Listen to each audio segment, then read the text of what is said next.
So Duet Night Abyss just released a few hours ago, and I'm here to give you every piece of information you need for the game. So let's start. So unlocking characters in Duet Night Abyss is very easy.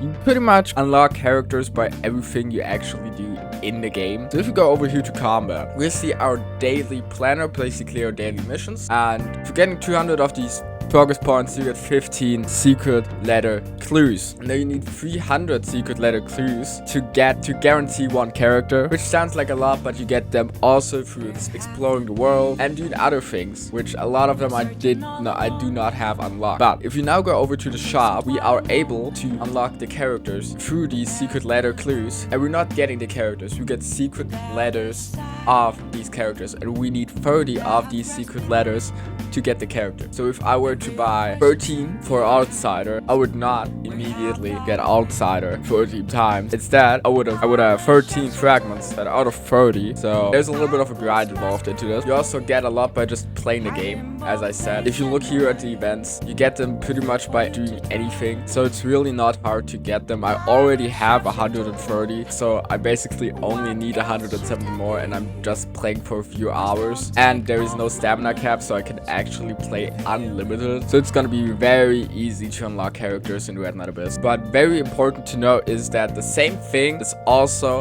apply to weapons. Weapons will also be over here in the convert commissions. As you can see here, weapons and demon wedges will be found over here, and you also need 30, I think, for all of this. So this will be a long grind. I think there are 19 weapons in the game, and yeah, I'm not counting the characters, but there are 19 weapons in the game, so there will be a lot. There are a lot more demon wedges in the game, so this is gonna be a long grind. I think that's gonna be the hardest grind in the game. And as you can see here, demon wedges are really a thing of the end game. As you can see, rank 60, rank 56, and such. So this is gonna be a thing for later progress, later this week, I guess. And this is basically how you get things in the game. So just play the game, basically.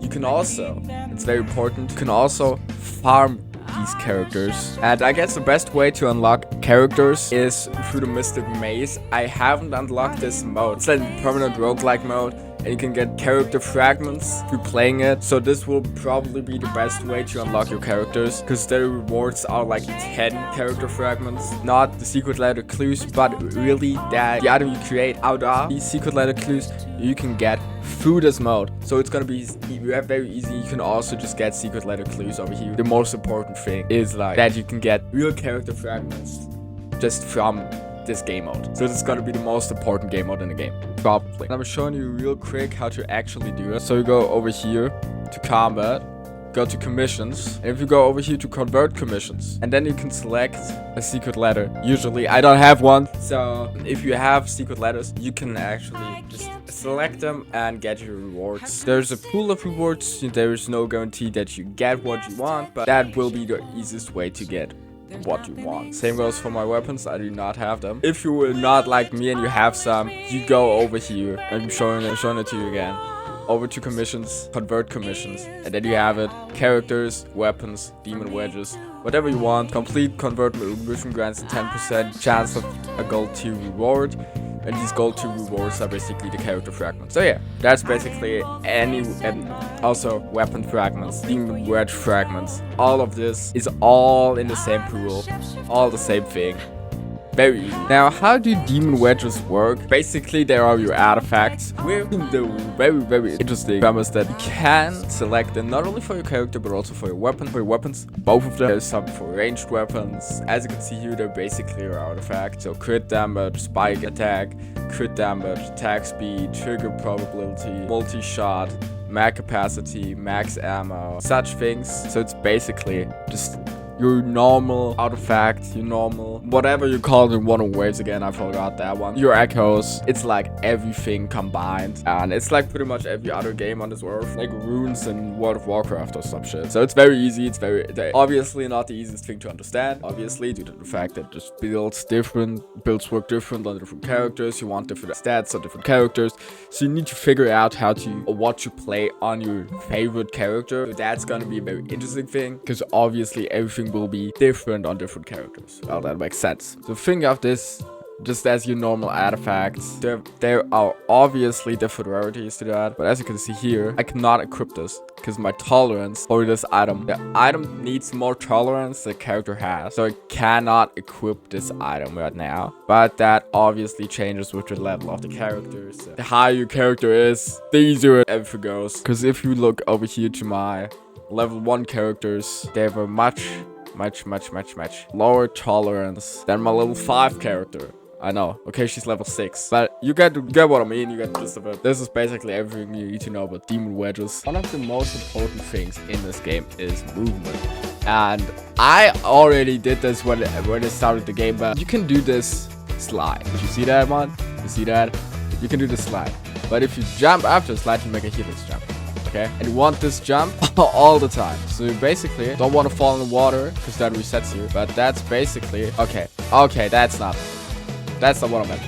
But that's basically how you move in the game, really fast. If you want to really go fast, you basically just do this all the time. You can also, if you're on controller, you can press L3 and you just did that one. I don't know what it's on mouse and keyboard. You can also just do that one, but I feel like that one's a little bit faster. I'm not sure, but I feel like making this slide makes you a little bit faster, gives you a little bit more momentum. But that's basically how you want to move really fast. Another very important thing are Genomons. That are basically your Pokemons, but they give you extra stats, so it's basically an echo, really. It's basically getting echoes, and they also provide you with various different stats.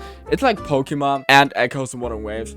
You can just get them through adventuring through the world. They randomly spawn at places in the world, and you have to feed them some weird ass milk, and then they're gonna be your friends. And you get them, and it's all gonna be fine. It's all good. You can upgrade them, have passive skills. There's a lot. There's really a lot. And that is pretty much everything. That is actually everything there. And obviously, you get the troll for all of that through her. Basically fucking Peep, okay? You get everything through Peep. And on the topic of all that, there also is a gacha in Duet Night Abyss. It's only cosmetic. I just have to be honest. There is a gacha in the game. It's only for cosmetics. And it's very cool, because you can get a lot of really cool things. I got a lot of really cool things. It's a gacha, so we know it's gonna be a lot. You can also get masks, very cool. And obviously, the real skin for the characters. It's a 90 pity as in Genshin, so it's okay. It's not a problem, it's very normal. 10 pulls. I would not advise you to pay, but basically it's just like in League of Legends, with the exception that it doesn't cost you $300. So the last thing is about the progression. Really, I advise you, highly advisable, is playing through the entirety of the story first. There is no time gating. You can experience the whole story first.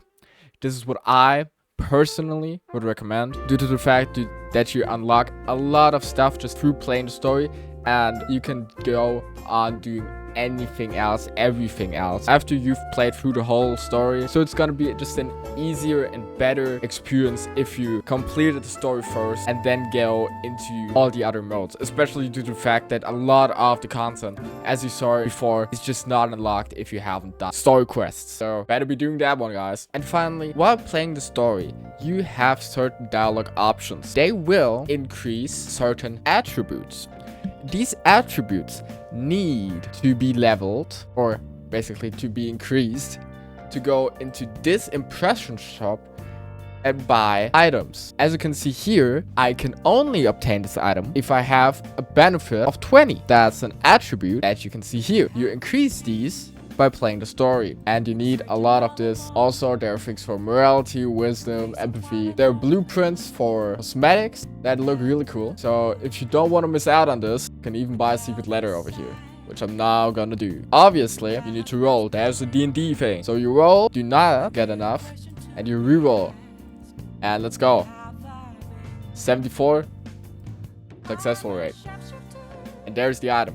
So you have to play a little bit of Dungeons and Dragons here, but this is really it.